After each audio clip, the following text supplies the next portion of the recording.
안녕하십니까. 살아온 세월의 마디마디마다 풀지 못한 매듭 하나쯤 다들 마음에 품고 계실 겁니다. 젊은 날에는 그저 참고 인내하는 것이 미덕인 줄 알았고 세월이 약이겠거니 하며 애써 외면했던 상처들도 있었지요. 가족이라는 이름으로 혹은 오랜 친구라는 이유로 나를 아프게 했던 사람들. 내가 참으면 가정이 평화롭다. 좋은 게 좋은 거다. 스스로를 다독이며 수십 년을 지나왔습니다. 하지만 나이를 먹을 만큼 먹어보니 이제는 깨닫게 됩니다. 참고 사귀는 것만이 능사는 아니었다는 것을. 무조건적인 용서와 화해가 때로는 나 자신에 대한 가장 큰 무례일 수 있다는 것을 말입니다.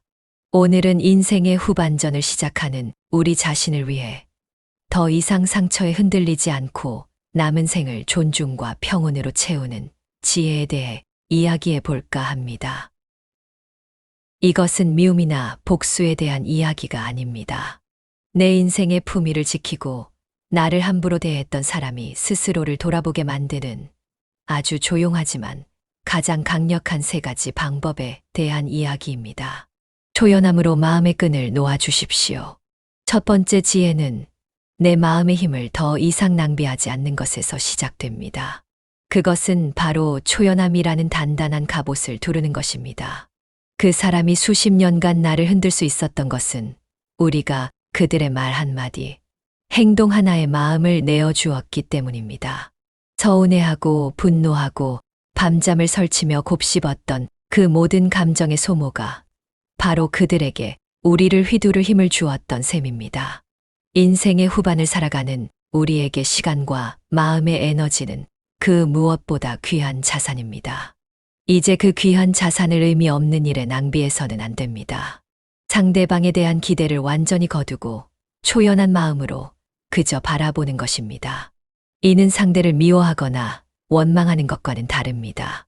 오히려 그 반대입니다. 내 마음의 호수에 더는 어떤 파문도 일으키지 못하도록 그저 스쳐가는 구름처럼 흐르는 강물처럼 무심히 대하는 것입니다. 혹여 그 사람이 연락을 해오거나 마주치게 되더라도 예전처럼 감정을 싣지 마십시오. 필요한 말이 있다면 건조하게 사실만 전달하고 내 마음속 이야기나 지난날에 대한 하소연은 절대 꺼내지 마십시오. 당신의 침묵과 평온함이야말로 100마디 말보다 더 큰 울림을 줍니다.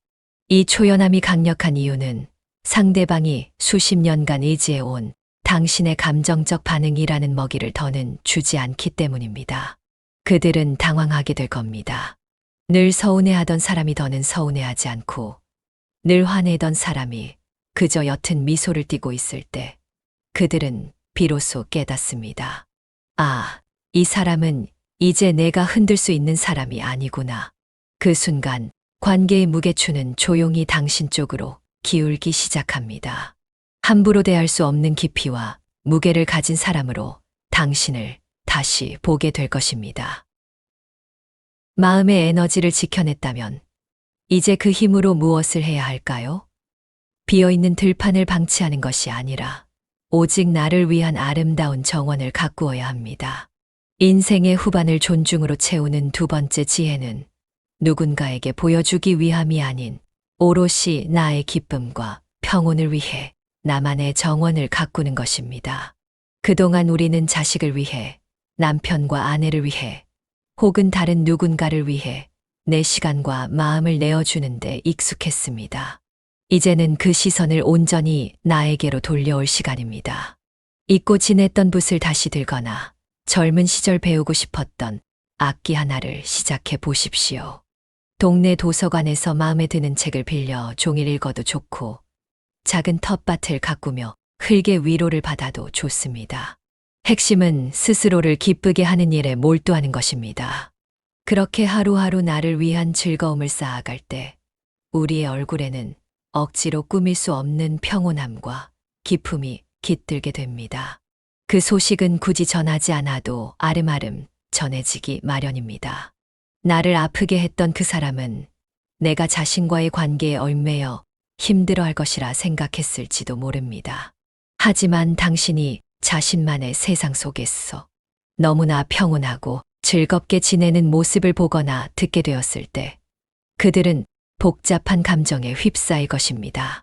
자신이 저지른 상처가 당신의 인생을 망가뜨리지 못했다는 사실 앞에서 그들은 자신의 존재가 생각보다 하찮았음을 깨닫게 됩니다.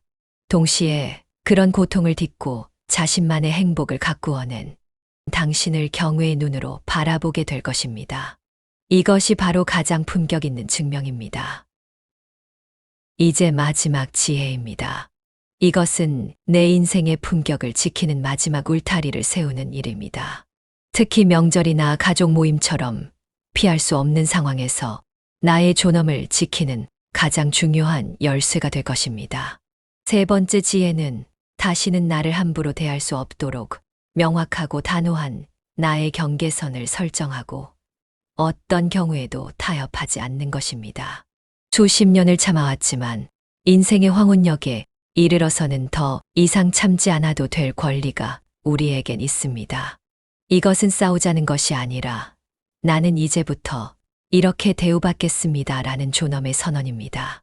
만약 그 사람이 또다시 묵은 상처를 들추거나 무례한 언행을 일삼는다면 감정적으로 맞서지 마십시오. 조용하지만 단호한 목소리로 나의 경계선을 분명히 알리십시오. 나는 더 이상 그 이야기는 하지 않았으면 좋겠네. 자꾸 그러면 내가 이 자리에 있기가 어렵다네. 혹은 자식들에게 이제부터는 나에게 이렇게 말하지 말아다오. 엄마 아빠도 존중받고 싶다. 라고 분명히 이야기해야 합니다. 가장 중요한 것은 그 다음입니다. 만약 상대가 그 경계선을 무시하고 또 넘어온다면 이전에 말했던 대로 즉시 행동으로 옮겨야 합니다. 조용히 일어나 자리를 뜨거나 대화를 중단하십시오. 어떤 변명도 감정적인 호소도 필요 없습니다. 그저 나의 원칙을 실행해 옮기는 모습을 보여주는 것으로 충분합니다. 이러한 단호함이 한두 번 반복되면 상대는 학습하게 됩니다. 아, 이분의 이 말은 진심이구나.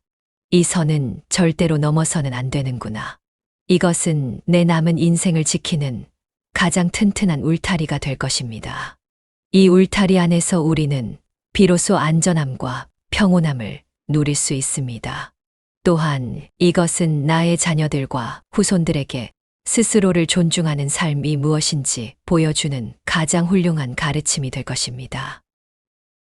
당신의 남은 날들은 존중으로 빛나야 합니다. 정리해 보겠습니다. 인생의 후반을 평온과 존중으로 채우는 세 가지 지혜. 첫째, 초연한 마음으로 더는 감정을 낭비하지 마십시오.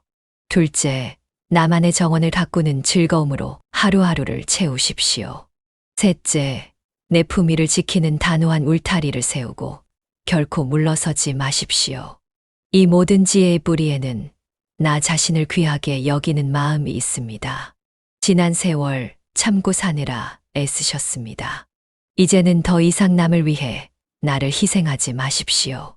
당신의 남은 날들은 그 누구의 눈치도 보지 않고 오롯이 당신 자신을 위해 평온하고 존중받으며 빛나야 할 권리가 있습니다. 당신은 그럴 자격이 충분한 아주 귀한 분입니다. 구독과 좋아요, 따뜻한 댓글을 부탁드립니다. 감사합니다. 지혜롭게 행복하게 이었습니다.